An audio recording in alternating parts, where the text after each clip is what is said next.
بات چیت کے بغیر کوئی راستہ نہیں ہے. لڑائی کسی چیز کا حل نہیں ہے، نہ کبھی ہوا ہے نہ کبھی ہوگا. تو آپ کو ڈاکٹر صاحب لگتا ہے کہ اب فلسطین کا بھی جو ہے ایشو وہ سالو ہو جائے گا اس سیز فائر کے بعد؟ اگر میں نجومی ہوتا تو میں آپ کو بول دیتا کہ صاحب میں نے یہ دیکھا ہے.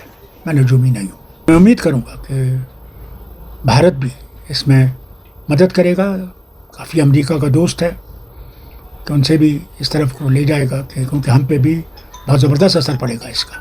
اگر یہ وار چلتا رہے گا تو آپ دیکھیے آپ کی تیل کی قیمت کہاں پہنچے گی. گیس تو ملے گا ہی نہیں، تو کہاں جائیں گے لوگ جن کو اب عادت ہو گئی ہے گیس کے استعمال کرنے کا.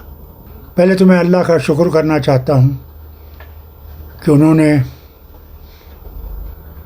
دونوں ملکوں امریکہ اور ایران ان کو ہمت دی کہ ایک میز پہ بیٹھ کر اپنے مسئلے طے کریں، کیونکہ اس کے بغیر بات چیت کے بغیر کوئی راستہ نہیں ہے.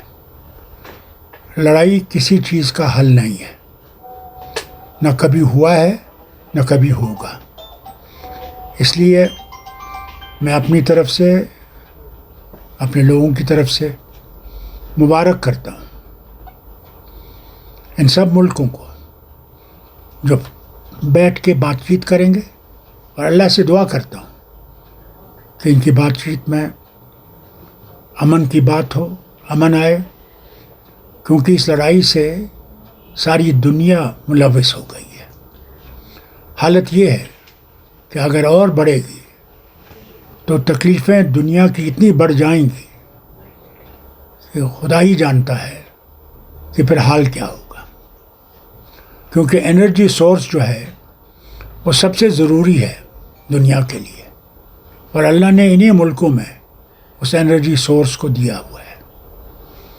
آپ جانتے ہیں کہ کتنے ہماری وطن کے اور ہماری اس علاقے کے لوگوں میں کتنے وہاں پہ ان عرب ملکوں میں کام کرتے ہیں. آج سب کی زندگیاں اس میں ہل گئی ہیں. پتہ نہیں کہ کتنا دیر لگے گا امن آنے میں، کیونکہ ہمارے خاندانوں میں سے جموں کشمیر کے لوگوں میں سے جو ہیں کئی ہیں جو ان علاقوں میں کام کرتے ہیں اور پھر گھر بھی پیسہ بھیجتے ہیں جس سے ان کے گھر چلتے ہیں. اس لیے ہمیں سب کو تشویش ہے اس بات کی کہ یہ لڑائی بند ہونی چاہیے. اور میں امید کروں گا کہ بھارت بھی اس میں مدد کرے گا. کافی امریکہ کا دوست ہے کہ ان سے بھی اس طرف کو لے جائے گا کہ کیونکہ ہم پہ بھی بہت زبردست اثر پڑے گا اس کا. بہت سے پرپوزل دونوں طرف سے ہیں، ان پہ ڈسکشن ہوگا. اللہ کرے کہ آخر میں یہ لوگ اس چیز پہ آ جائیں جہاں پہ امن آئے گا. ہمیں امن چاہیے، ہمیں لڑائی نہیں چاہیے، اور اسی لیے ضروری تھا کہ ایک ٹیبل پہ بیٹھیں اور اس مسئلے کو حل کریں. اب کتنا اسرائیل کر رہا ہے اور کس طرح امریکہ کو انہوں نے ملوث کیا ہے اس میں، اور آخرکار اسرائیل کو بھی نقصان ہو رہا ہے. وہ اس سے بچا نہیں ہے، وہاں بھی تباہی کا عالم ہے، اور اس تباہی کو لڑائی سے کم نہیں کر سکتے. اور کب تک یہ چلے گا؟ مجھے ایک بات بتائیے، کس لڑائی نے فائدہ دیا ہے؟ کسی لڑائی نے دنیا میں فائدہ نہیں دیا، بلکہ تباہی کا اثر آیا. اللہ کرے یہ اب بند ہو، اس سے اور تباہی بڑھے نہیں. ڈاکٹر صاحب آپ کی نظر میں اس جنگ میں جیت کس کی ہوئی؟ انسانیت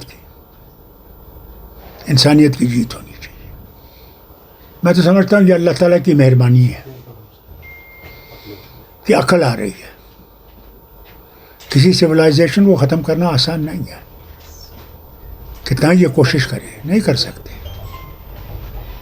اس لیے کسی ملک کو میں کہوں گا کہ اس کو میں داد دوں اس میں یا نہیں، میں تو یہ کہوں گا کہ اس نے پروردگار نے وہ راستہ نکالنے کی کوشش کی ہے جس سے کہ ہم امن کی طرف چلنے کی کوشش کر رہے ہیں. Dr. Saab, how do you see the relation between the India and the Gulf countries? Has it improved? I cannot tell you. I'm not sitting in the chair in Delhi. It is the foreign ministry that can tell you whether we have better relationship with those countries or not. I am not in that position. But do you think India could have played a major role in negotiating between the two countries? How much India can play, that is not for me to say.